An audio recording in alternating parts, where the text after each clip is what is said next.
And President Trump canceling planned strikes on Iran, saying there has been progress in discussions with Tehran leadership. The president saying in part on Truth Social, quote, discussions and final points have been made in both concept and great detail, approved by all parties involved, including the United States, Israel, Saudi Arabia, UAE, Qatar, Turkey, Pakistan, Bahrain, Kuwait, Jordan, Egypt, and others. The Navy blockade will remain in full force and effect until this transaction is finalized. Time and place of the signing to be announced shortly, writes the president.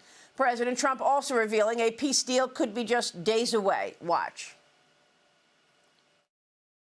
We just made a great settlement of the war with Iran, and we're going to be subject to finalization of documents, which should get done over the next few days.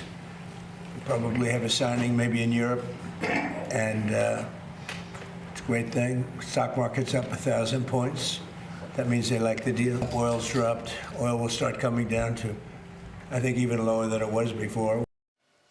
Joining me now is former CIA station chief and Fox News contributor Daniel Hoffman. Right now, Dan, thanks very much for being here. The president says Vice President J.D. Vance will be in Europe this weekend, potentially to sign a deal. What's your take? Well, we don't know a lot about this deal. The president alluded to the fact that the deal would ensure that Iran would not be able to build out a nuclear weapon and that the Strait of Hormuz would be opened. But beyond that, we don't really know a lot.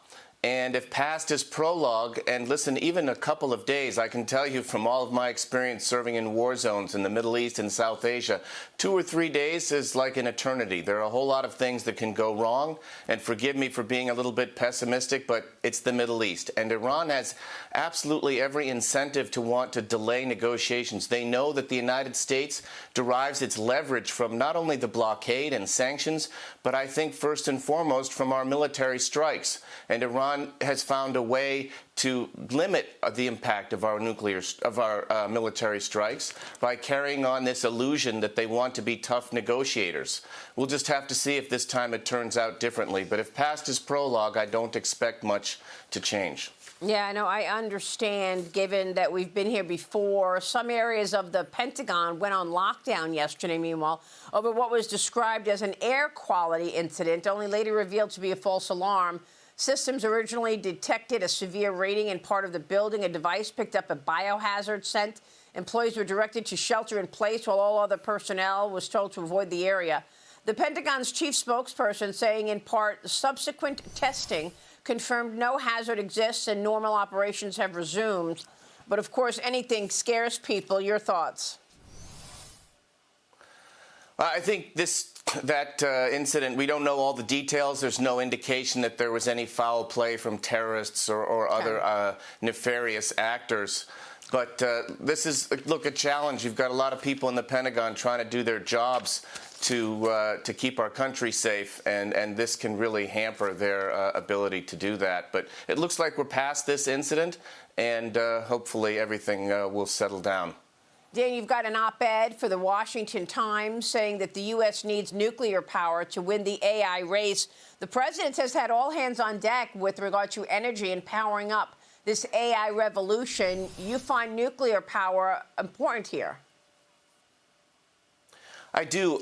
I don't think there's any question but that we need continuous, uninterrupted power.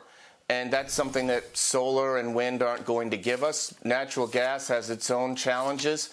But if you look and consider nuclear power, I think that would provide us exactly what we need. Now, we've got issues with building out reactors in our own country, and one of the things I talk about is engaging with our allies, including South Korea, which has a number of these nuclear reactors that we could install in our country in close proximity to the data centers that demand so much energy to produce the AI. And so I'm hopeful that we could get some bipartisan consensus on this. It's important for our national security.